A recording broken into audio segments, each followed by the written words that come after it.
Okay. Hello, fellas. Okay. Hello, What? Jared. How are you doing? So, we have a very special guest today. Would you like to introduce yourself? So Nick Wehry, former bodybuilder, personal trainer, but right now, just the number 8th ranked eater with Major League Eating. Number Awesome. 8. That's impressive. Which is impressive because you're not what I think of when I think of competitive eater. Yeah, that's usually the reaction I get is I'll tell people and they're like, oh, I could eat you under the table. I told them like, yeah, okay, yeah, then come do it. Like their idea of big eating is like 3 orders from McDonald's, not 17 pounds of poutine in 10 minutes or something like that. Yeah, that sounds insane. Or speed eating granola bars. Yeah, that was a little rough. That's kind of like eating razor blades. Jesus. They were, especially because they were expired clearance granola bars that my girlfriend and I found at the grocery store. So we could have eaten them, or we probably could have made like a brick and mortar house out of them. Like, you are what you eat, and wow. So obviously, like with a lot of bodybuilders, they keep like extreme track of their macros and so on. But as a competitive eater, that must be really hard for you to do. Or how do you do it?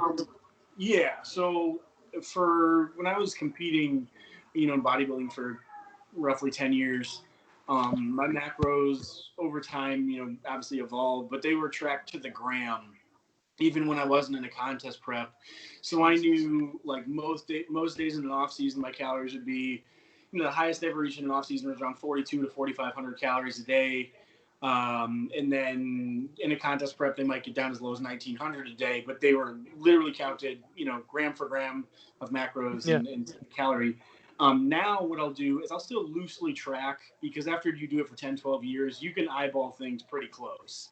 I'm not using the food scales much anymore, but I probably eat around 2,500 to 3,000 calories a day on a normal day, 6 days a week, only so that if I have let's say a hot dog practice run and I'm consuming 12,000 calories on a Saturday, I kind of have to account for that along with a financial budget. So okay, just give us an idea of like how you train for competitive eating. So that's one of the things is staying lean. Obviously it's different for everybody. Like I would say, if you look at a competitive bodybuilding stage, it kind of looks like when they're leaving Willy Wonka's chocolate factory, and you got like the big drawn out one, the big fat one, the blue one. So everybody's different. But for me, if I'm leaner, I'll be hungrier going in, and my abdominal wall expands a little bit easier because there's not like a fat belt holding it in. So I'll train in the gym 5 to 7 days a week to stay lean and lose weight going into a contest. But as far as the actual expansion of the stomach, that's different person to person. Like for me, I like to train with the food, whatever the next contest is coming up. So like normally, obviously this time of year, we'd have Nathan's coming up July 4th. We don't know the status of that, as we speak. Obviously, hopefully we know soon. But even now, even last week, I just did a practice hot dog run. So I might cook up 45 hot dogs and buns, plate them as close to contest style as possible, and then just do a run. A 10-minute run of dunking the buns, getting the hot dogs down. I do the same thing for moon pies or gyoza or whatever the contest food may be. And then if I'm not training with a contest food, I'll just eat a lot of low-calorie, fiber-dense, easy to digest foods maybe, or just voluminous foods, like soups and veggies and fruits, and try to eat maybe 8, 10, 12, 14 pounds of it, top it off with water, and kind of stretch that stomach out occasionally, because obviously if you want to have a place to put 223 chicken wings, the bag needs to be able to fit 223 chicken wings. You're a beast. Jesus. Honest to God. I didn't think it would be that bad. Whoa. Man, I have That's a hard insane, time. man. I have a hard time taking on 20, like never mind 223. Jesus. Yeah. Just ate 2 burgers and I'm basically stomach's hung over here. That was actually one of the better ones, because like 223, That was at the Hooters World Wing Eating Championship last year in Lake Tahoe.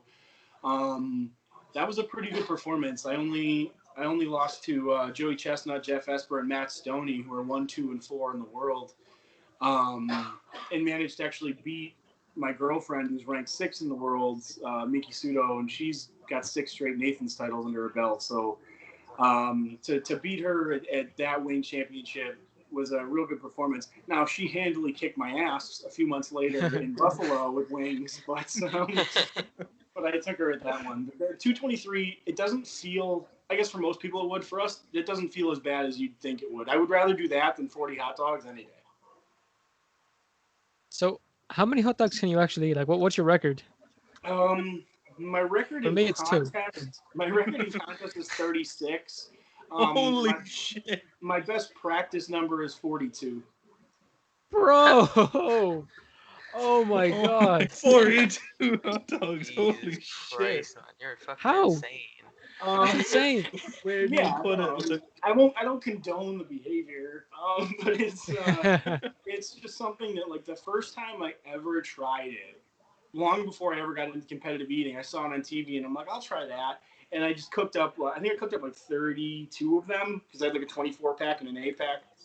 And I put them on a tray, cookie sheet, and I just started to try to eat them. And I ate like 12 and thought I was going to get sick just everywhere. I was like, this is so miserable. I ate a dozen of them. And then fast forward a few years later, and I had never thought to actually try competitive eating. That was just kind of for shits and gigs. I entered the White Hut Cheeseburger Eating Championship, which are kind of like onion-covered cheeseburgers. And I thought I was entering the amateur division, and I actually had signed up for the professional division, the professional contest. They were tied, the amateur and the professionals. They were back-to-back. And I went in, and there was probably a dozen professionals. I ended up getting 5th place. That year, I think I ate 20 cheeseburgers in 10 minutes. So In 10 minutes. Yeah, 20 in 10 minutes. They're kind of like think about it, I would equate it to like a McDouble covered with onions, like 20 of those in 10 minutes. And that was my first real contest, professional contest ever.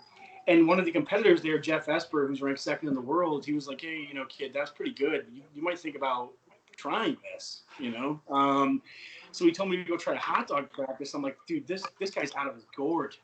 I'm not doing this, but I went home and I ended up trying it. And my first practice I ever did, when I tried to kind of emulate the way they did it, I got 27. And I told Jeff, I'm like, he's like, how'd you do? I'm like, I got 27. He's like, he thought I was lying. I'm like, no, I got 27. And he's like, okay, I'm going to keep an eye out for Nathan's qualifiers. I think you might be able to win one. And I'm like, this dude's out of his mind. There's no way I'm going to be able to do that. And then, I ended up that first year, 2 years ago, qualifying for Nathan's and getting to Coney Island, kind of my first year doing it. So, like, I wasn't as, like, rapidly successful as, say, like a Joey Chestnut or, say, my girlfriend, like Miki Sudo. Like, she came in and just started kind of dominating the competition. But I kind of marched my way into the top 15 relatively quickly. So I guess I just have some just innate talent for it. Yeah, you and your girlfriend, like, what really surprised us when we were taking a look at you and water bottle. Fucking look at this guy. That's A beast I of a filled man. my car up with petrol with that Stay shit, bro. hydrated. Yeah, that's crazy. Drinking a jerry can over here. Yeah, no, when we were doing some research on you, and well, obviously we came across your wife, and you guys are very athletic people for what you do. Like, Yeah. that's crazy. Yeah, we stay really active. That's kind of, I guess it's kind of the unique, one of the things that drew us to each other was, obviously we both do the competitive eating and we both take it serious. So there was that. But then it was just like, oh, you live an active lifestyle outside of this. We have a lot of likes and dislikes that are similar outside of just ramming food down our face for money. We also like, going to the gym. Or now with the insanity quarantine and everything going on, we're still staying as active as possible, going for walks and going hiking and fishing and such.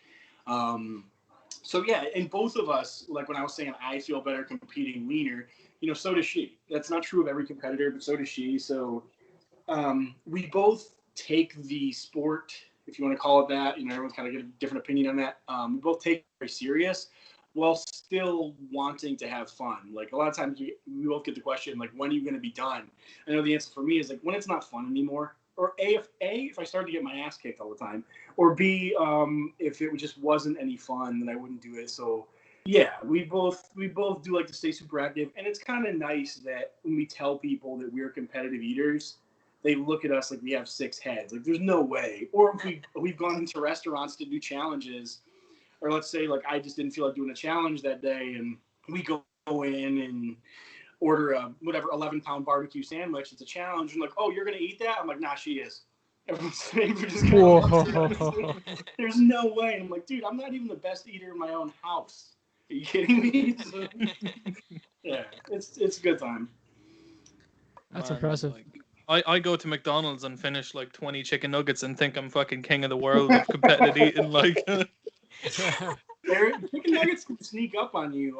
I did a YouTube live when I was a few years ago, maybe about a year and a half, 2 years ago. I was technologically inept, so half of it got cut off. But I think I ate like 234 McDonald's chicken nuggets, something like that. Wait, no. Say that again for everyone listening. I think it was roughly 234 McDonald's chicken nuggets. You are one beast of a man. I think I definitely could have fit more, but I was kind of talking in between and taking my time, and I just really kind of started to not feel so good. I was like hearing a ringing in my ears. My buddy made a joke. He's like, that's the baby chickens. But it was you start to, if you go a really long time, like I've seen food challenges where people are like, oh, just give them more time. And they're 40, 45 minutes in, an hour in.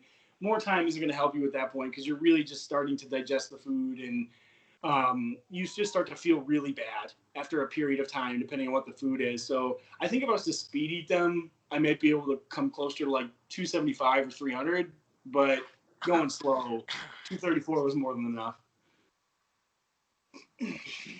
That could feed it's like really a impossible to take 10-person seriously.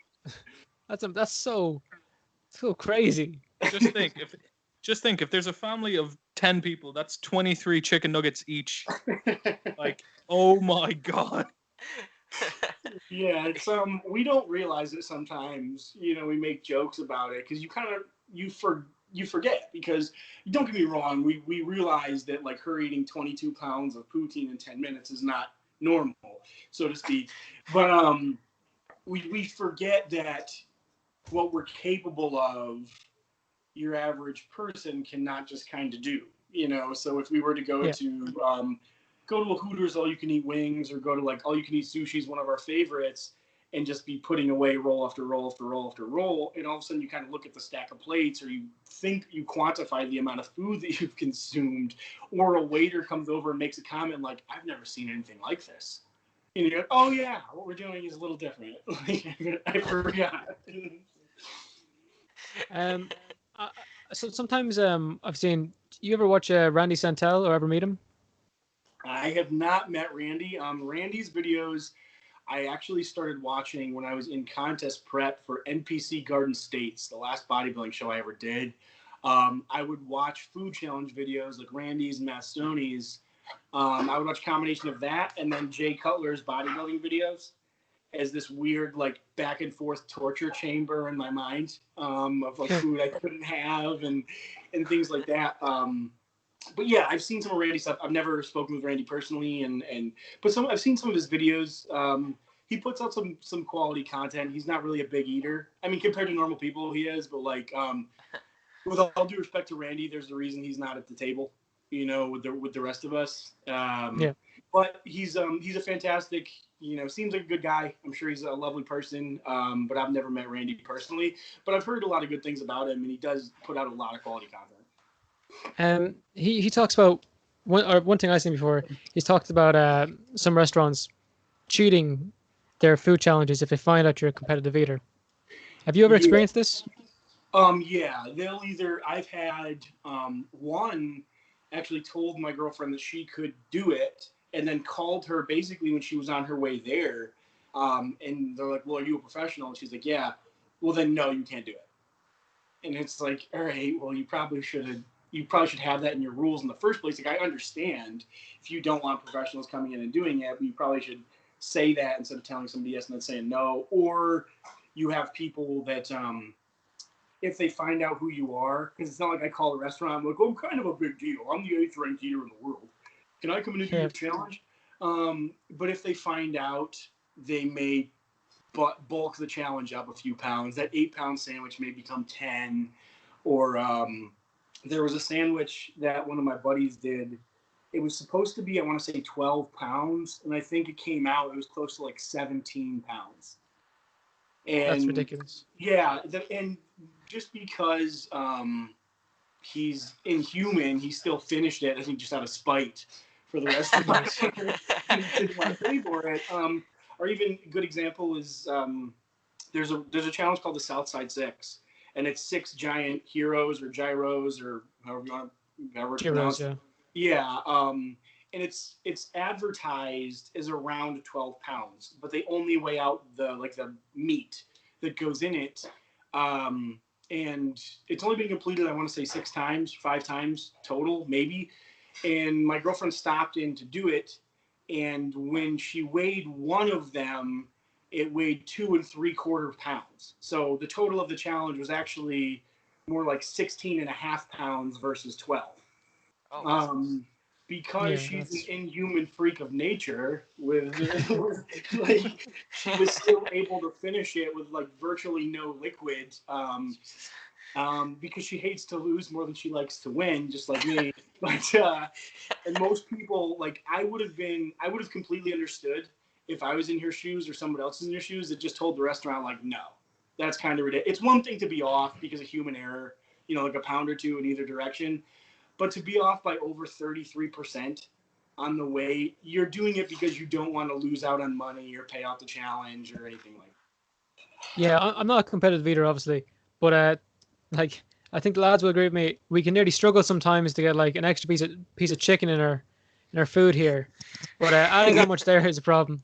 But like that's ridiculous. Like changing it because you don't want to lose. Like one person winning this challenge isn't going to put you out of business. How many competitive eaters do they actually get? Right, and that's you're the only competitive eater I've ever met. If you don't want to pay out a challenge, don't have a challenge. Like, exactly. 100%. Just don't do ridiculous. It like, because it's no different than all you can eat places. Typically, if we go into an all you can eat place, it's a very polarizing thing for the staff. We either get treated, fantastic because it's kind of cool for them, I guess, to see this insanity going on, and we're very polite. We're not in there like ramming stuff down our face, dunking buns and stuff like that. Or occasionally we do go out to eat. Most of the time, if we're going to go out to eat, it's going to be a very normal human amount. But if we go to an all you can eat place, we're either treated fantastically because we're very polite and tip well and what have you, or the service is god awful because they want us to leave because we're the one in a zillion that they're not going to make a mammoth profit on. Because your average person, if you pay $14 or $12 at, let's say, a China buffet or a Golden Corral or something like that, the food you're eating, like macaroni and cheese and rice and bread and lettuce, might cost them 6 cents. And they're making a killing on your average person. So when they try to kind of screw us over just because they may break even, that's kind of crappy on their part. It's like, then don't have an all-you-can-eat restaurant, or just accept the fact that you're going to lose out a couple times. Which is your favorite all-you-can-eat? Ridiculous. Oh, probably wings. All-you-can-eat wings would probably be my favorite. Follow that or all-you-can-eat sushi, but I would say all-you-can-eat wings falls very closely by all-you-can-eat sushi.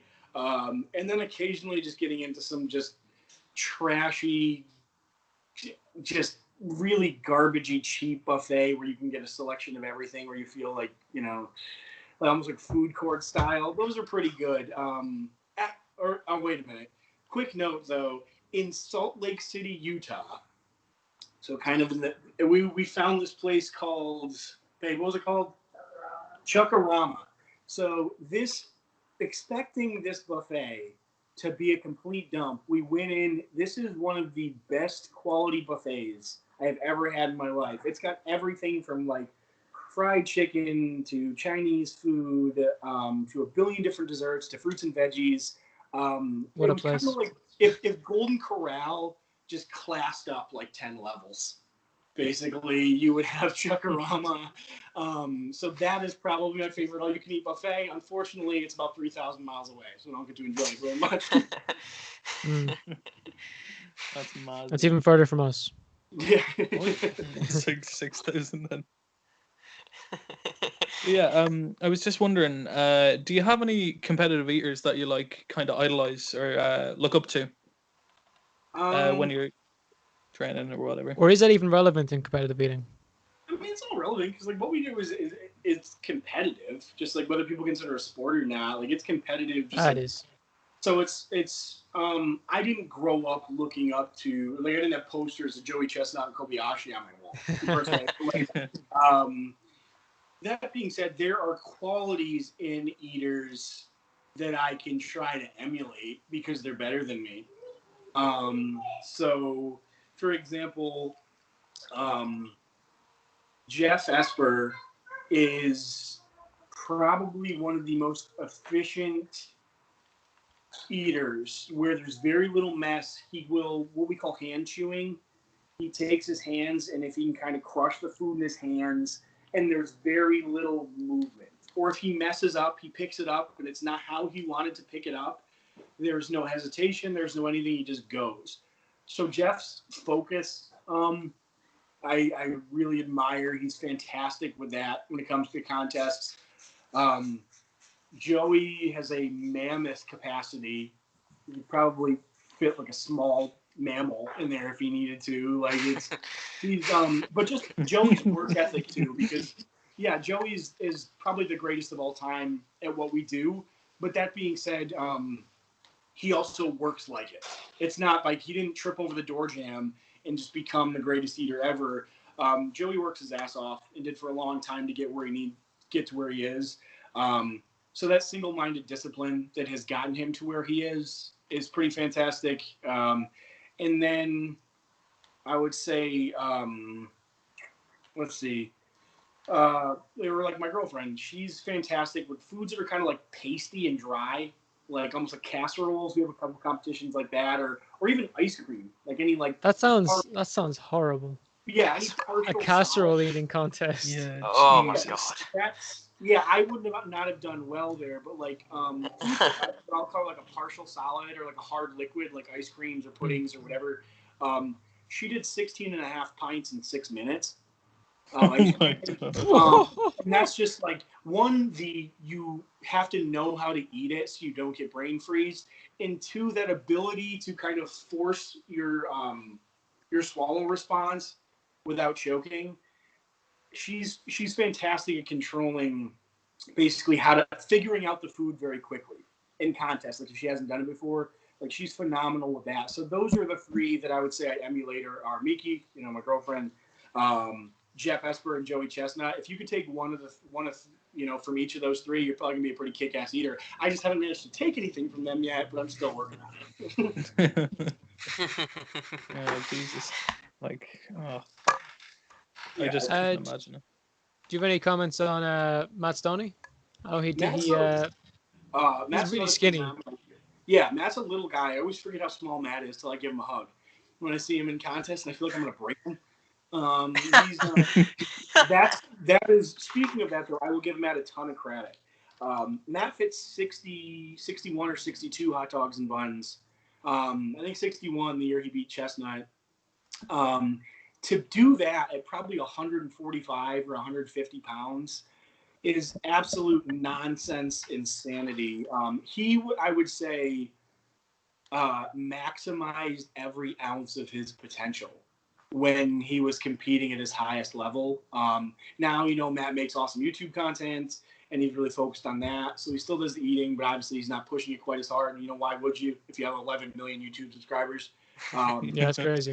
But Matt's a genuinely good dude. Like that nice guy that you see on camera there on the YouTube videos, like that's pretty much Matt. Matt's a little quieter, but just a genuinely nice guy. He's not like one of those guys like on camera he's Mr. Rogers and then off camera he's like, get the F you, and it's like no. That's a genuinely nice cat. So definitely nothing bad to say about him. Yeah, some of the challenges and records he's broken, it's insane, man. Yeah. Yeah. It's like when he was going toe to toe with Chestnut contest after contest, probably giving up 80 pounds to Joey, and even just frame size, because people don't take that into account. Like Joey's kind of got these childbearing hips. He's kind of wide in the waist, which works very well for his capacity. I don't mean that in a negative sense. It's just like Joey is probably 6'1", 6'2", and kind of just a bigger framed guy. So if Matt is going toe to toe with him at all of like 5'7" and 140 pounds, that doesn't even make sense. Yeah, no, it doesn't. It is crazy. Like that's why I asked. Yeah, it's like, how is Nate Robinson going toe to toe with LeBron James here? Like this shouldn't happen. It's not like Carl win for a period of time, so I give Matt a ton of credit for doing that. And like, it doesn't always equate to frame size, because if somebody was to look at me, or look at Miki and see us beating Badlands in contest, they wouldn't obviously expect that per se. But I will say that base frame size kind of gives you some framework for how much you can expand. Fair enough. Yeah, man. Obviously, like, it's not the healthiest thing in the world. Like, are there any major health problems that can come from it, or even good things that can happen from it? I would say, yeah, I'm sure there are. I'm not sitting here. We're not delusional to think like. Oh, I know, of course. You mean eating 20 pounds of food isn't good for me? But no, it's sure, if you don't control, let's say you're eating outside of contest day, it can become a big problem. The way I always equate it to people, even like I do diets and training programs for clients too, and obviously none of them I'm not like, all right, Thursday I want you to eat 65 moon pies.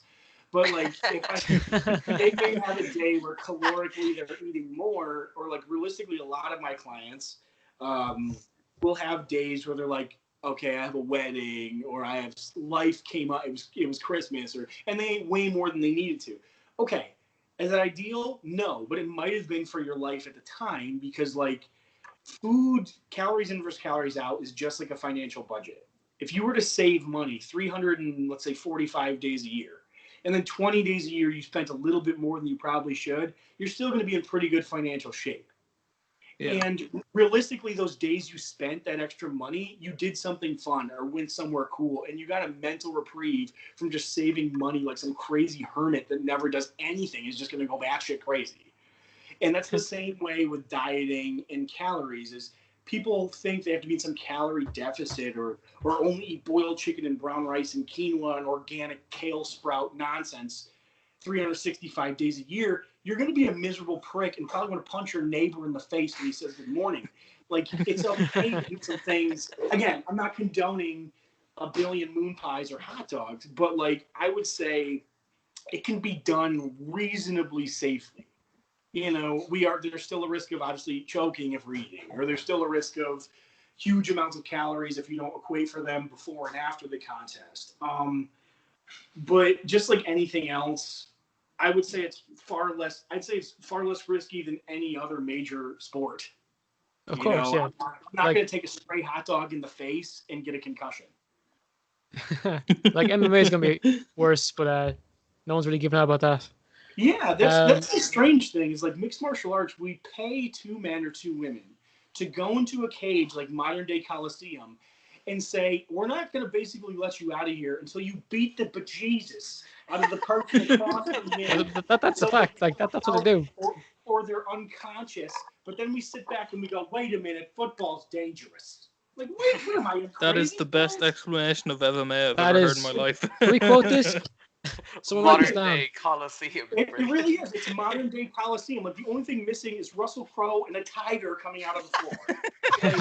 And don't get me wrong, I like watching mixed martial arts, but when you sign up, you know what you're signing up for. And I also, again, I condone the fact that we're taking head injuries much more serious in professional sports. I think that's fantastic that we're looking into more ways to play it safe. But like, people come after us for like, oh, don't you think that eating is dangerous? Those calories are bad for you as they suck down 3 packs of cigarettes a day or drink a 30 pack a day or something like that. Or they go, don't you think it's gluttonous and this, that, and the other, that some people don't have food and you're eating all this food?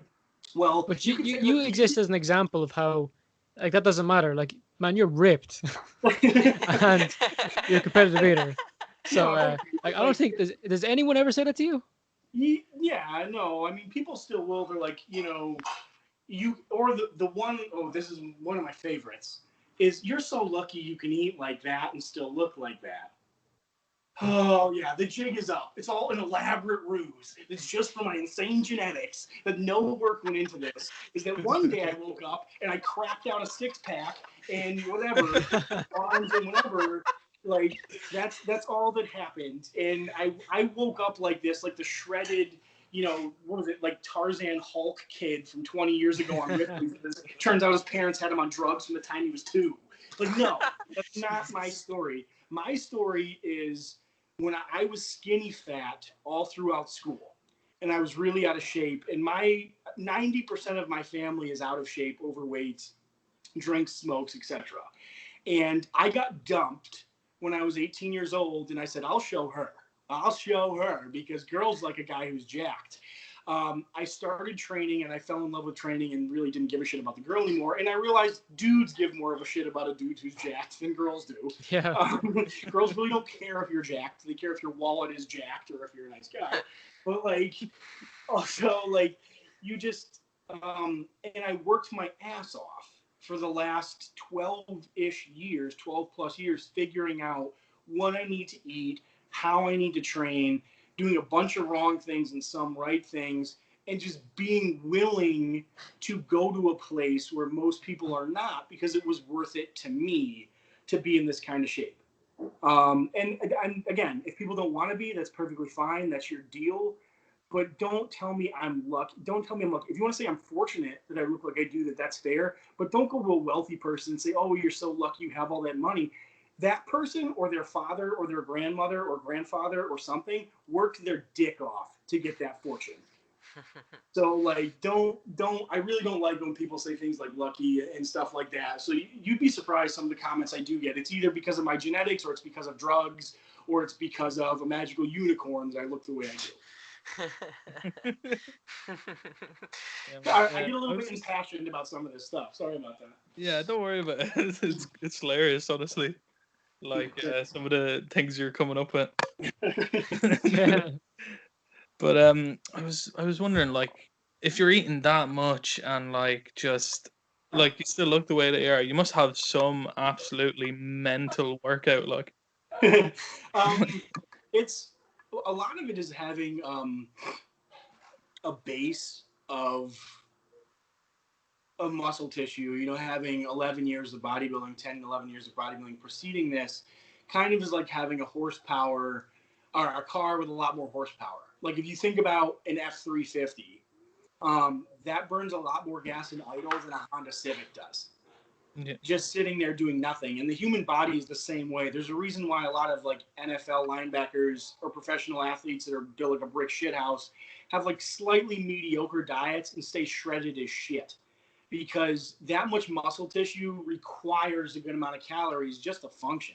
Now, that being said, yeah, I still train 5 to 7 days a week, and I still, drop my calories 5 or 6 days a week down to account for some of that. But yeah, my training is, 5 to 7 days a week.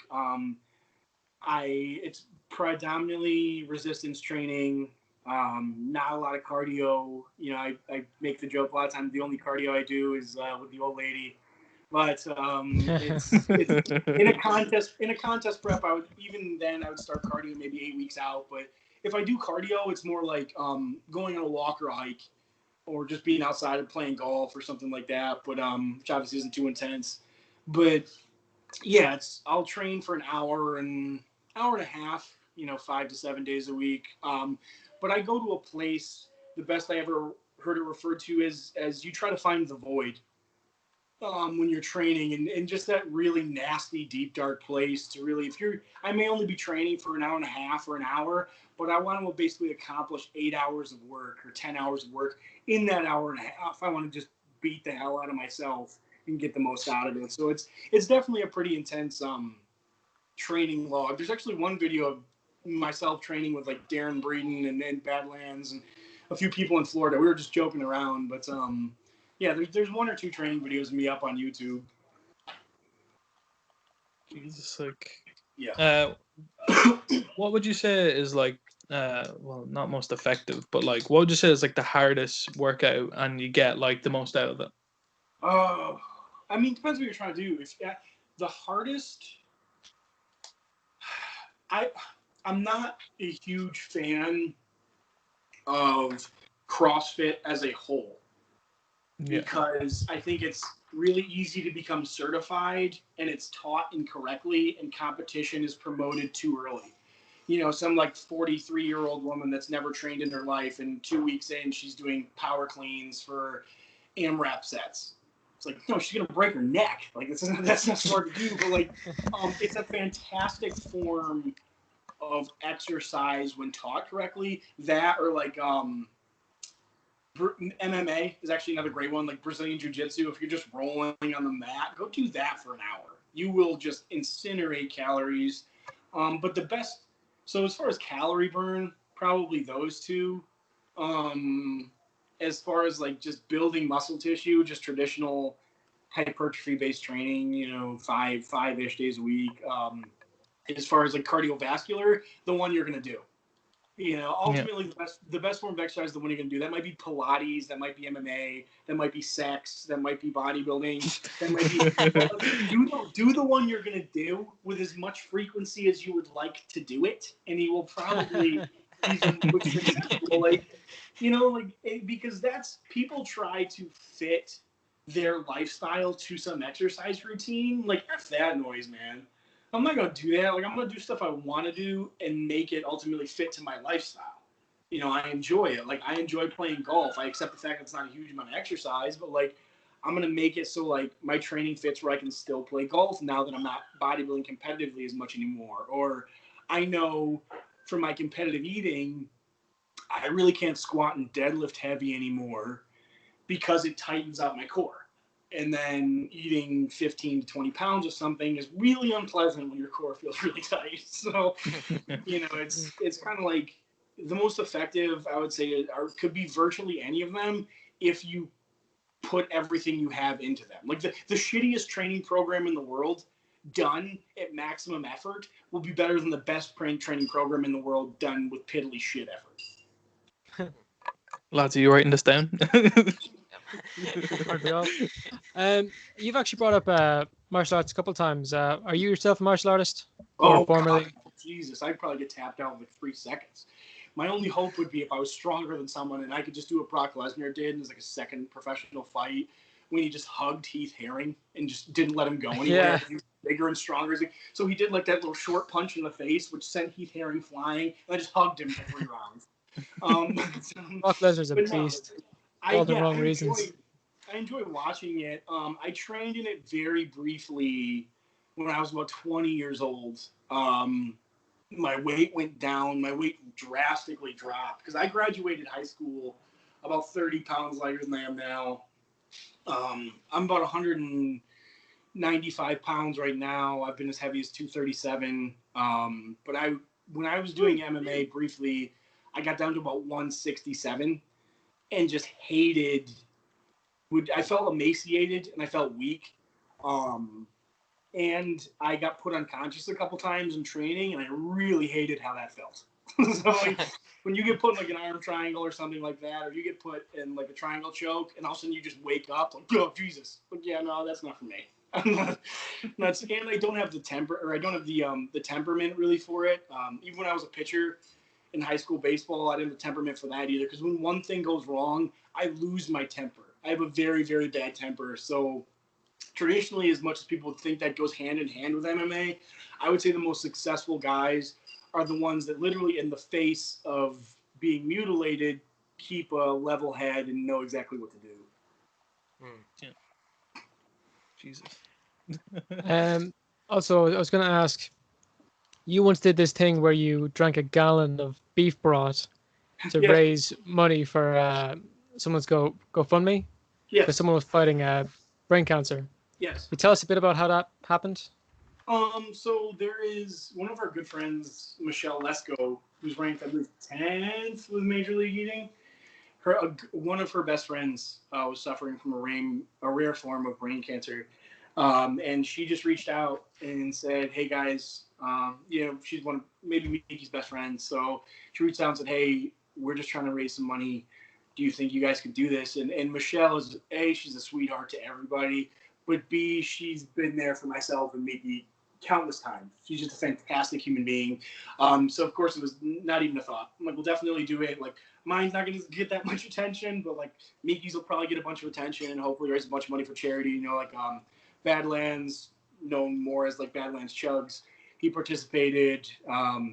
A bunch of people did, so it was pretty cool to get like the competitive eating kind of community together for a good cause. Like, to be able to do that felt pretty good, and that's one cool thing that we get to do occasionally. We got to do that for Andrew's charity, and then even about a month and a half ago, we did the Bet Online Quarantine Challenge. And MLE and Bet Online raised, I want to say $10,000 for Feeding America, which is up to like 100,000 meals. So that was really cool to be able to put our very unique talents to good use. That feels pretty cool. It makes you feel like every once in a while you're doing more than just shoveling processed meat tubes. And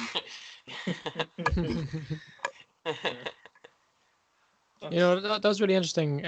Just watching it. I cannot imagine how disgusting that must have been. It wasn't too bad, to be honest with you. It was, salty, I guess, but like I did a 13-pound protein shake, a little over a gallon and a half. That was way worse. The creaminess of that, a gallon of something, like if it is really, that's probably only, I think it took me right around a minute or something like that. So it's really not too bad. Once you start to get above a gallon, you go to a gallon and a quarter, maybe approaching 2, or like Mickey did 2 gallons of vegetable juice. That is my nightmare. Trying to do something like that. Our buddy Jeff Esper just did 3 gallons of. It was a mixture of chocolate milk and coffee milk. I'm like, dude, it's like, no, that is 10 times worse, because like the thicker stuff feels like it sits much heavier, where something thin like beef broth, like if I was just to do like a gallon of water straight or something thin like that, I could probably get it down the phone too fast in maybe 45 seconds. So like that's not as bad as going 5-10 minutes toe to toe with like soup or something like that. Just after that, I was wondering, what's like the worst, or like just the worst experience, or even food that you've had, either in a challenge or a competition? Oh, that's a good question. Had some bad experiences. I don't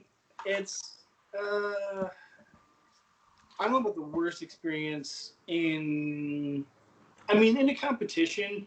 There's a strawberry shortcake competition that was mainly strawberries, and I did 11 pounds in 8 minutes of strawberry shortcake. Oh my god! It's probably 8 pounds of pure pureed strawberries. So you can imagine eating 8 pounds of pureed fruit.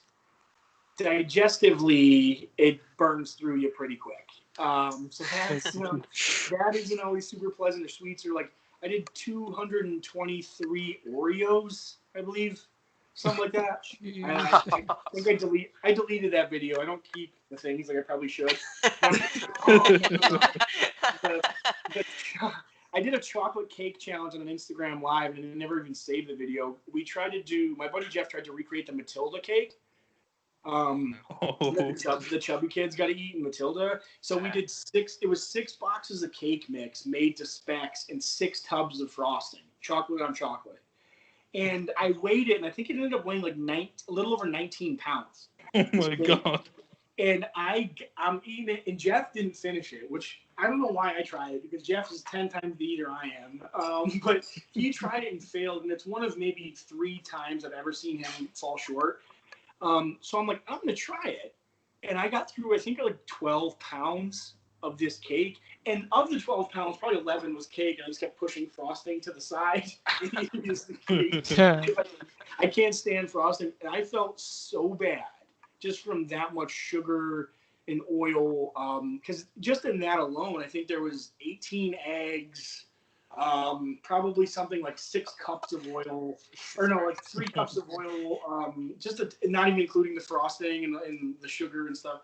So that's probably the worst I felt after a challenge that I just chose to do at home, that there was no money on the line. You also feel bad because of that, so you didn't even make money from it. But that, or I went to an all-you-can-eat barbecue place. It was kind of like a Korean barbecue place.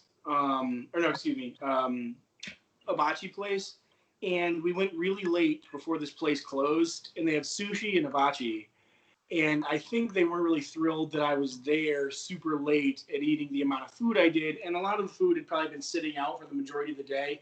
And the next day, I would say your average person would have gotten subtle food poisoning. But because I probably ate 10 pounds of this nonsense, I went home, and the next day was my daughter's first ever dance recital, and had the worst food poisoning of my life. Oh my God. Yeah, so Jesus. mind you, I have my son is only a few months old. He's like 4 months old. And I have him on a jacket, laying on the floor as I'm running, like going to the bathroom, picking him up, running back, trying to see my daughter's dance recital, have to run back to the bathroom, waiting for like the Department of Children and Families to come see my son like on the floor in front of me. Just take my son from me. And it was absolute insane. That's the worst I've ever felt by far. Like I didn't eat anything for 48 hours other than a bottle of Pepto-Bismol. So there's definitely risks, so to speak, that you could take. But the funny thing is, neither of those were in competitions or a food challenge. They were only both based on my own stupidity. Jesus, like We're taking very good care of. The quality control on the food we eat in contests is typically outstanding because the amount that's prepared, and Major League Eating does a great job taking care of us there. So I really have nothing, like, obviously you don't feel good when you eat whatever 50 moon pies, or you eat 35 and a half bratwursts in X amount of time. But I've never had any problems stemming from the quality of the food as much as 35 and a half brats just doesn't digest super great. And I was just wondering, I've heard other competitive eaters talk about like after they do a competition, they'll completely avoid the food that they ate in the competition for like weeks after. And I was wondering, do you share that kind of like trait? Depending on the food, like if it's like, I will say in a normal year, after July 4th, you probably will not see me consume another hot dog for a period of time, because I've been practicing leading into then, and then the big day comes, and except for at the end of July, usually every year I have a charity hot dog eating contest in the town near me that raises money for first responders. So I'll do it for that. But outside of that, I won't. If I was to do like when I did moon pies, I'm not probably gonna be eating moon pies anyway. I'm not big on marshmallow or graham cracker that has a shelf life of forever. But yeah, most of the time it'll take a period of time. The only food where I'd say is the exception to that would be ribs or wings. Within probably a few days, I could eat those again.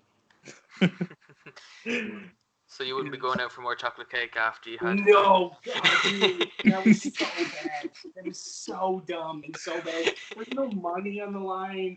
There's no anything. It's just my own idiotic, like, well, if Jeff can't do it, maybe, Santa Claus will come down and help me finish it. Like, no. It was God, why? And, like, as soon as I started eating it, as soon as I'm looking at this thing that I created, it's like one of those things you're looking, you're like, oh, I made a mistake. I mean, before you even get started.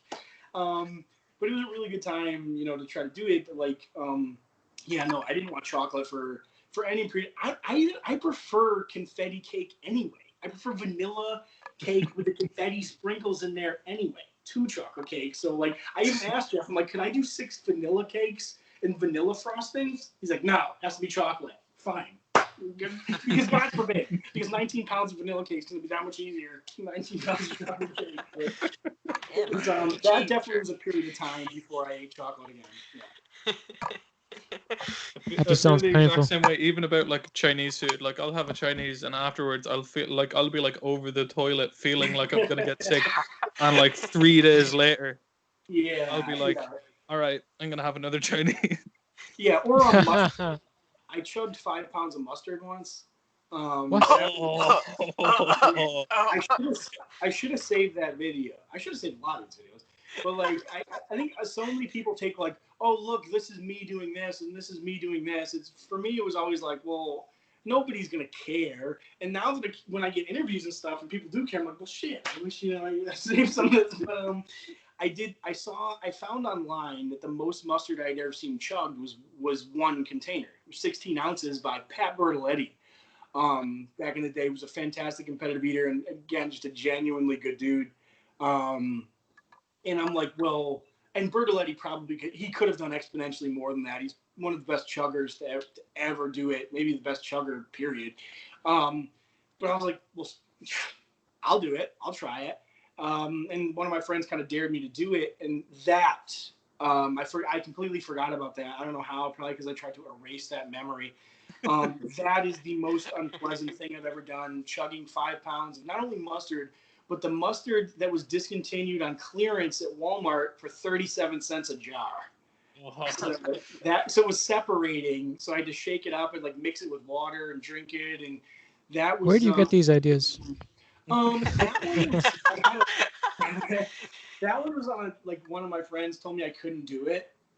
And so I was like, well, it was just in conversation. So I was like, yeah, well, now that you told me I can't, now you pretty much have guaranteed that I'm going to try. So it was a dumb idea, but like the chocolate cake idea I got from Jeff, or some of the other ideas, like Miki and I just did a awesome collaboration on a sushi roll that was over 10 pounds. That came out really I seen cool. that.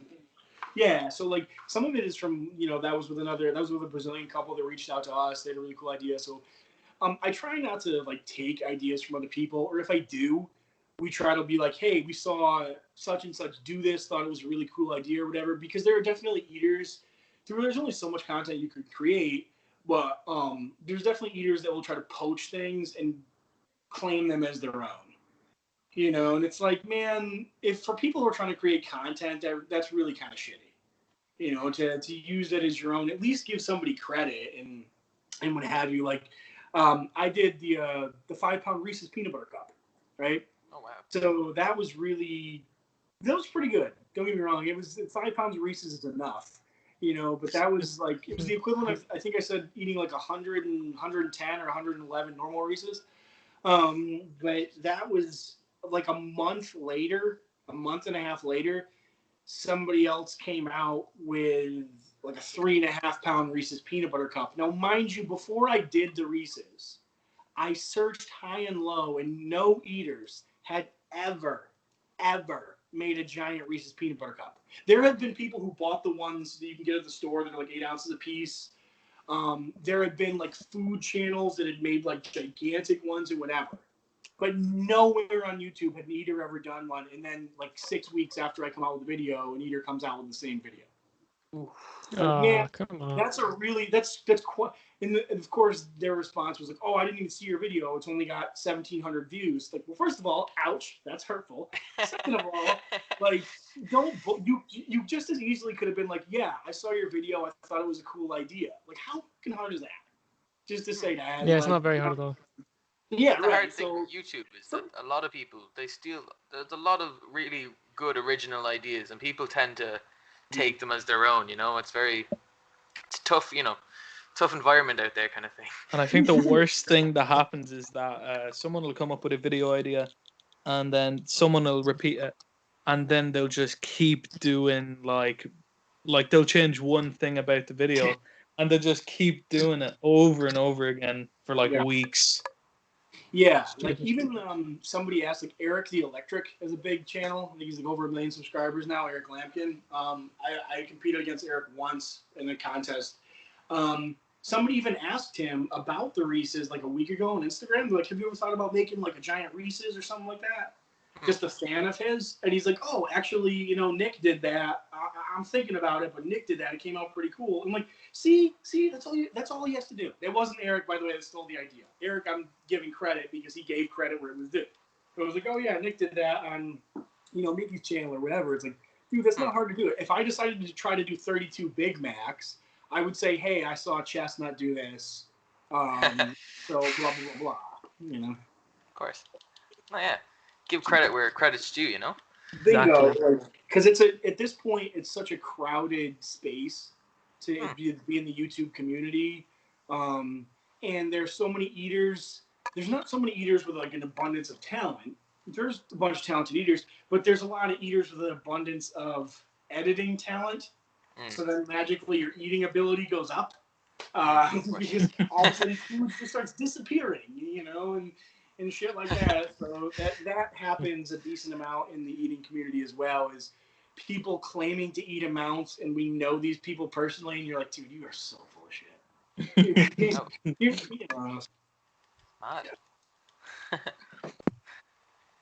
That's actually where I give the YouTube eaters that actually compete, I give them a ton of credit. Because like, even if you're going to get your shit handed to you, at least you jumped up on stage and you either proved that you could hang or you showed your actual ability. Versus, like, it's fine if you don't want to compete, but if people ask you how you would do, don't act like you could. Of course. Like Adam Moran, Beard Meets Food is Adam's channel. He's signed with MLE, and he came over and he competed a few times and placed decent last year. And it's like, but Adam doesn't claim to be the biggest eater, and he doesn't F with stuff in his videos and whatever. So I, no disrespect to Adam at all. He makes some cool shit and has some cool content, and he came and actually proved he can at least hang with, top 15. So yeah, awesome. So like, what would be like a perfect challenge or competition for you where you'd just be like, oh yeah, I'd love that. That'd be like favorite food kind of thing. Oh, one you would dominate in, Yeah, where you'd absolutely slaughter everyone else. If we had to have a posing round, then I would probably do. No, if we had that's a tough one. If we had cookie dough, I could probably do really well in cookie dough because everyone else would get grossed out. And sugar cookie dough is one of my favorite foods. My girlfriend is completely disgusted that, like, if I love to bake, so like I'll make her cookies or brownies or whatever, and I like the batter of the brownies and the dough of the cookies better than the finished product. Now we would never we're on the same page. Yeah, cookie dough is the best. Yeah, it'd be so damn dangerous to be 12 pounds of raw cookie dough, but like we would never do that. But in a contest, I do well traditionally, competitively with foods that are a little bit harder to eat where it's not pure capacity. So like poutine or chili or things like that where you're just shoveling stuff down your face and it's just going to be who has more space basically at that point. Like who's got the most acreage that they can fit the most stuff. So that one, like Chestnut, Miki, Esper, Darren, Breeden, they will typically be your top four in a contest like that in no particular order. With me, like the contest, I got second at barbecue sandwiches last year to Chestnut. I got second at pretzels to Esper, and bratwurst to Esper by half a bratwurst. The half a bratwurst cost me $1,000. But like, it's those foods that don't go down super quickly, so there's a little more chewing involved, I guess. So any of those like brats this year, I'm really hoping things normalize and that comes back because Jeff is an unbelievable eater. He'll go down as one of the best to ever do what we do. So for me to be that close to him and to beat Gideon Ochi, who had the previous world record, and to beat Miki by half a brat, who has 3 or 4 world records under her belts and 6 Nathan's titles, it's like that clearly is a good food for me because that's company that I typically will not end up around. So that just when they were announcing the placings, I was kind of in disbelief. It was kind of crazy. I knew I did okay, but even when they said Sam Barclay's holding our hands, and I can remember it like it was yesterday. He'll go, one of these men ate X amount, one of these men ate X amount, and then you'll raise your hand. And obviously you know how much you ate. But when he said one of these men ate 35 and a half bratwursts, and that was me, and he said the other man ate, and I expected him to say like 41 or 42. He's like 36. In my head, I'm like, dude, son of a... Are you kidding me? I could have rammed that crap in there if I knew I was that close. I wish we had a scoreboard. Like, that's one thing. It would have been really fun if we had like a tracker, like a tally marks that the three of us could see, because Miki got 35. So it was 35, 35 and a half, and 36. If we could have seen that going into the final minute, that would have been exciting. Because then it would have been like, dude, I'll choke to death on one of these bad boys. If it means beating her and beating him and winning this contest, one of two things is going to happen. So it was, but that, I would say like brats appear, at least seems to be a good food for me, or maybe pretzels. So we'll see. Wings is always a fun one though, because it's not capacity. It's kind of anybody's game. You know, it's who can strip the wing the fastest and most efficiently, because it's done by weight. We get trays that are pre-weighed. The Cooters, the tray is 20 pounds or so. So you're just like stripping. And they're only the flats. They're not the drums. Okay. So that's a lot easier just to pull those off. So like, I don't know. My ideal contest, wait till I win my first pro contest, then I'll give you guys the perfect answer for that. Perfect. We'll have you on after that. Perfect. Oh yeah. So our last question is, you talked about earlier that like makes a difference whether you've liquids or no liquids when you're eating. Could you explain like what difference it actually makes?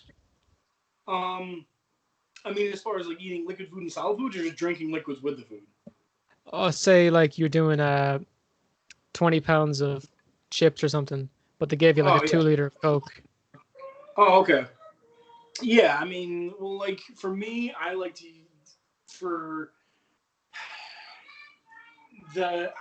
do pineapple mango Mio, but it's the Great Value brand, so I'm too cheap. So it's the regular Walmart brand of that. I'll do that with my solid foods, and they'll just help you get it down faster. Well, like doing just pure liquids, like if we were just chugging something, like like a 2 liter Miki could do without burping. Probably she might even be able to do 3, or something like that. Liters. Those will obviously go down faster. Those super liquidy foods without any water, you try to minimize the fluid intake to obviously save space.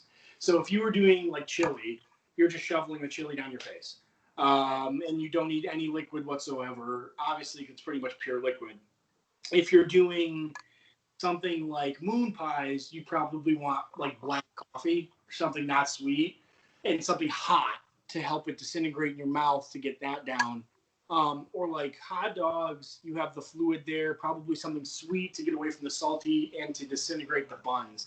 But any contest, you really want to minimize the fluid intake to maximize the space left in the stomach, unless it's a contest like pretzels, for example. Last year, if I'm eating pretzels for 10 minutes, there's almost no way I'm filling up. They're giant pretzels, but so that you can kind of just dump fluid down your face as much as possible to try to break it up or whatever, and like crush it with your hand, put it in there, dump fluid. Like there are certain contests you'll see, if you're near Joey, there'll be a graveyard of water bottles behind him. Just literally probably close to like 12 water bottles from him, just like pepperoni rolls last year. They're this like West Virginia delicacy. But basically it's like, imagine really doughy, hard bread with 2 Slim Jims in there.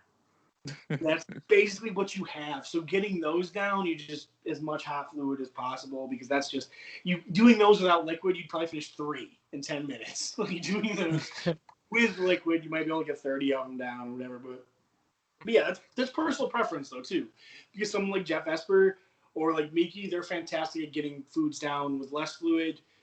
Or somebody like me who sucks at getting dry foods down, I need those contests where I can use hot fluid to get it down, and hopefully I don't run out of space, ultimately. Because like I'm never gonna have a problem eating the food fast enough.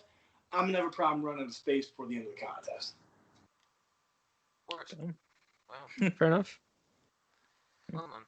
Thanks. Okay, so I hope everybody learned something about competitive eating, and even a bit about fitness, and especially about Nick over here. Nick, I So- would say people to check out your channel, but I don't know if they'd be able to hack it. Yeah, no, Yeah. it's Of course, if you want to plug anything, you can.